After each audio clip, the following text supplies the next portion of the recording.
सभी साथियों को नमस्कार, सुप्रभात। मित्रों, एक बड़ी चहल पहल लगातार चल रही है और जैसा कि आप सब जानते हैं कि लोक सेवा आयोग की जो साजिश है वो लगातार साजिश चलती जा रही है और छात्र जो बेरोजगार हैं उस साजिश का शिकार होते आ रहे हैं। द्वितीय सूची कहने का मतलब जो वेटिंग है, वेटिंग तो नहीं कहा जा सकता, लेकिन अवशेष जो पद बचे हुए हैं उन पदों पर भर्ती करने को लेकर के, उनको पूरा करने को लेकर के लगातार आप कवायद कर रहे हैं।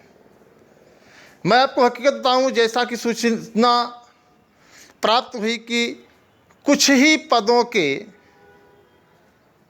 जो खाली होने के चर्चे हैं, लगभग 27 सीटों की बात कही जा रही है। ऐसे में जहाँ तक मेरा मानना है, स्वयं का मानना है कि उत्तर प्रदेश का जो मेरा युवा साथी जो चयनित है और कहीं अन्यत्र भी चयनित है, उसके पास इतना समय नहीं है कि वह लोक सेवा आयोग की ईमेल आईडी पर या वेबसाइट पर, जो भी आप कह सकते हैं, अपने नियुक्ति को लेकर के अपडेट दे सके। ऐसे में बेहतर यही होगा कि शिक्षा निदेशालय, जिला विद्यालय निरीक्षक भी इस डाटे को दे सकते हैं, किसने ज्वाइनिंग किया है, नहीं ज्वाइनिंग किया है।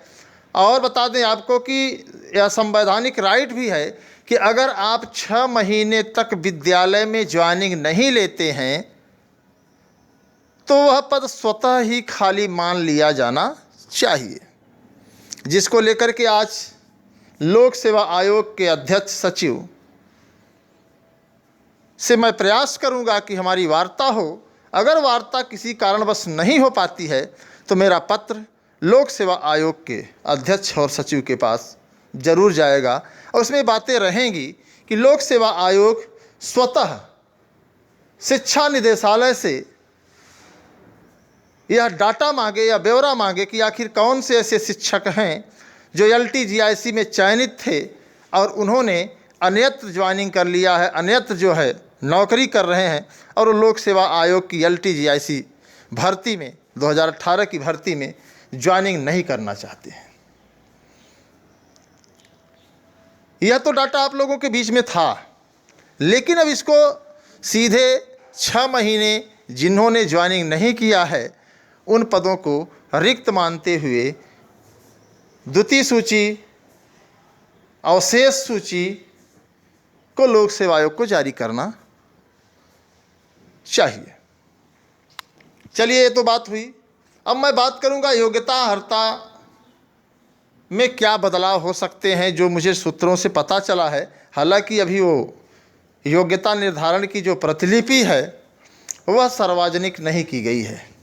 तमाम साथियों के मन में ये सवाल है, तमाम साथियों के मन में ये प्रश्न है कि कहीं 2018 की योग्यता रही तो अंग्रेजी, जो सामान्य अंग्रेजी के, सामान्य इंग्लिश के, जर्नल इंग्लिश के जो साथी हैं उनको LTGIC में मौका नहीं मिलेगा।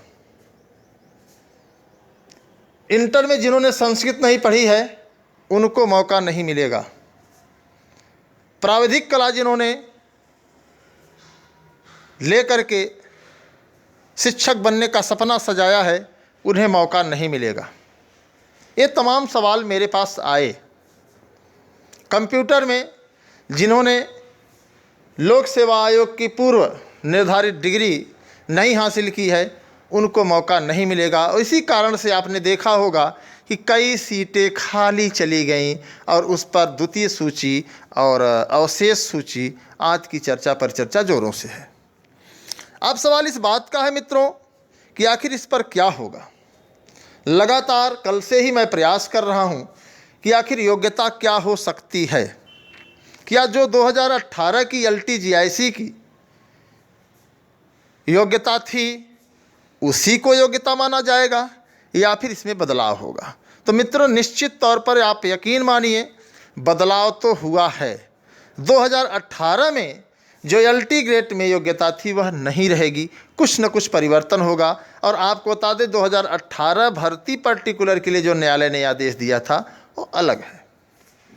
मेरी कोशिश है कि वो सारी योग्यता की फाइल बहुत जल्द हम लोगों के हाथ में हो और सभी लोगों को बता दिया जाए, ताकि हमारे जो युवा साथी हैं वो अपनी तैयारी में अपनी ऊर्जा सही दिशा में लगाने का प्रयास शुरू कर दें। ये मेरा प्रयास है। अब क्या होता है, मुझे जहाँ तक लगता है कि इंटर में संस्कृत और हिंदी का जो मामला है वह योग्यता अब माध्यमिक शिक्षा सेवा चयन बोर्ड द्वारा जो योग्यता थी वही होनी चाहिए। साथ ही साथ अंग्रेजी में भी यही, कि दोनों को बराबर मौका दिया जाए। प्राविधिक कला में भी यही होना चाहिए। अब क्या होगा इस पर अभी मैं दावे के साथ तो नहीं कह सकता हूँ, लेकिन एक कयास लगाया जा रहा है कि शिक्षक बनने की जो योग्यता है वो रहेगी। इतना ही नहीं मित्रों, आयोग को लेकर के आज आप लोगों ने देखा होगा असमंजस है, और असमंजस तो बना ही है, सब जानते हैं, ये कोई कहने की बात नहीं है। चूँकि आप जानते हैं कि नए शिक्षा सेवा चयन आयोग को गठन में सरकार भले सक्रिय है, लेकिन समय तो लगेगा। कुछ चीज़ें एक समयावधि के लिए निर्धारित होती हैं तो उसमें समय लगता है मित्रों, उसमें कहने की बात नहीं है। लेकिन अब कितना समय लगेगा यह कहना मुश्किल है। ऐसे में प्रयास यही है कि LTGIC का विज्ञापन लोक सेवा आयोग के द्वारा जारी करा लिया जाए, और लोक सेवा आयोग से जारी होने पर जल्द से जल्द चुनाव आचार संहिता से पहले हम लोग परीक्षा भी कराने का प्रयास करेंगे, ताकि हमारी जो प्रदेश के नौजवान हैं, बेरोजगार हैं, उनको बेरोजगारी दूर हो सके। इतना ही नहीं, आइए बात करते हैं बिहार शिक्षक भर्ती में अन्य राज्यों के अभ्यर्थियों को जो मौका नहीं दिया जा रहा है, यह सरेसर अन्याय है। इसको लेकर के युवा मंच टीम अब न्यायालय की शरण में जाने का निर्णय ले लिया है। युवा मंच टीम का प्रयास है, जो भी साथी ग्रुप में जुड़े हैं व्हाट्सएप ग्रुप में, कि बिहार का निवासी न होने के कारण जो भर्ती 1,70,000 आई है, CTET पास होने के बावजूद भी मौका नहीं दिया जा रहा है। ऐसे में उन सभी अभ्यर्थियों से फिर एक बार मैं आग्रह करूंगा कि आज वकील साहब से पूरी वार्ता तो हो ही गई है, आज एक बार हम लोग फिर कन्फर्म करेंगे, और आप लोग जल्दबाजी ना करें।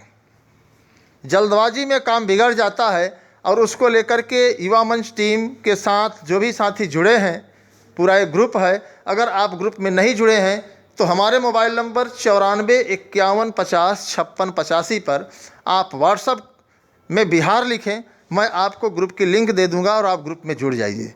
जितनी हमारी संख्या रहेगी, जितनी हमारी आपकी भागीदारी रहेगी, हम उतनी आसानी से इस लड़ाई को लड़ करके जीत सकते हैं।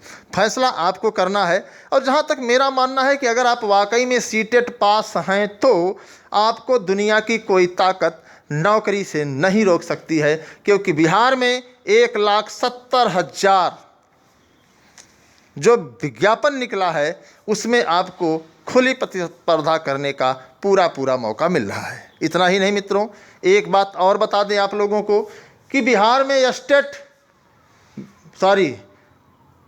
टेट जो लोग पास किए हैं, बिहार टेट की क्या गुणवत्ता है आप लोग जानते हैं, और अगर आपने CTET पास किया है तो उनसे कई गुना ज़्यादा गुणवत्ता आपके अंदर है। तो आपको हताश निराश होने की ज़रूरत नहीं है, आपको सोचने की ज़रूरत नहीं है, आपको बस निर्णय लेने की ज़रूरत है कि नहीं, मुझे एक शिक्षक बनने का सपना पूरा करना है। वह चाहे यूपी हो, चाहे बिहार हो, चाहे छत्तीसगढ़ हो, चाहे झारखंड हो, चाहे राजस्थान हो, चाहे मध्य प्रदेश हो। चूँकि आपको पता है कि कई हमारे ऐसे साथी हैं जो दिल्ली में अतिथि शिक्षक के रूप में काम किए हैं, राजस्थान, झारखंड, छत्तीसगढ़, बिहार, हर जिले में है, हर प्रदेश में है। तो हमें आपको बिहार राज्य के इस विज्ञापन को चैलेंज करना है।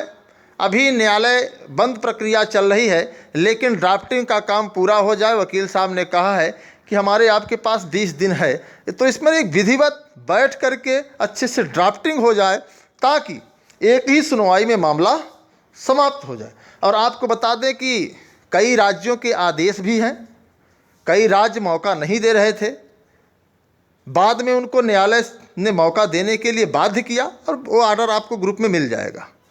आपको आर्डर ग्रुप में देखने को मिलेगा, और स्पष्ट है, अक्षर से लिखा हुआ है कि सामान्य पदों पर अन्य राज्यों के अभ्यर्थियों को आप नहीं रोक सकते हैं। वन नेशन है, एक राज्य है, एक राष्ट्र है, तो आप मनगढ़ंत नहीं कर सकते। तो आप सभी के सहयोग की भी ज़रूरत है और मैं चाहूँगा कि आप लोग ग्रुप में जुड़ जाएं। आज शाम को घोषणा हो जाएगी और 2-3 दिन के अंदर हम लोग इसको फाइल कर देंगे ताकि जल्द से जल्द इसकी सुनवाई हो सके और आप भी बिहार शिक्षक भर्ती का एक हिस्सा बन पाएँ, यह हम लोगों का पूरा प्रयास है।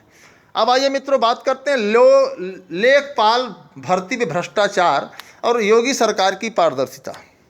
आपको बता दें कि लेखपाल में आए दिन आज भी आप समाचार पत्रों में देखेंगे कि भ्रष्टाचार की पोल खुल रही है, भ्रष्टाचारी पकड़े जा रहे हैं, लेकिन सरकार सीधे सीधे यह कह रही है कि भर्ती में भ्रष्टाचार नहीं है। और आश्चर्य तो तब होता है कि जब जिस लड़की को चेतना गर्ल्स इंटर कॉलेज में पकड़ा गया उसका भी रिजल्ट जो है लेखपाल भर्ती में जारी कर दिया गया। सवाल खड़े हुए, अखिलेश यादव ने ट्वीट किया, तमाम सवाल खड़े करने के बाद यूपीटीपीएससी ने अपनी सफाई दे करके अपना पल्ला झाड़ लिया है। अब आप समझ सकते हैं कि प्रदेश किस ओर जा रहा है, देश किस ओर जा रहा है। ये भले ही सरकार अपनी पीठ थपथपा रही हो कि पूरे देश में, पूरे प्रदेश में पारदर्शिता है, लेकिन सच्चाई यही है। चाहे दरोगा भर्ती की बात कर लीजिए, चाहे टीजीटी पीजीटी की बात कर लीजिए, चाहे प्राथमिक शिक्षक भर्ती की बात कर लीजिए, 69,000, 68,500, या फिर आप कोई भी पुलिस भर्ती की बात कर लीजिए, ऐसी भर्ती नहीं है जिसमें भ्रष्टाचार व्यापक पैमाने पर देखने को न मिला हो। तो ऐसे में आप लोग समझ सकते हैं, आपको चेतना शून्य नहीं होना है, बल्कि आपको अपने मुद्दे को लेकर के गंभीर होना है। युवा मंच टीम आपके साथ कंधे से कंधा मिलाकर संघर्ष करती रही है और आगे भी करती रहेगी। बस आपको थोड़ा सा सक्रिय होना है। मैं चाहूँगा कि आप इस वीडियो को अधिक से अधिक लोगों तक पहुँचाइए ताकि सरकार को लगे कि नहीं, उत्तर प्रदेश का नौजवान जाग रहा है, उत्तर प्रदेश का नौजवान सवाल कर रहा है। हम दिखाएंगे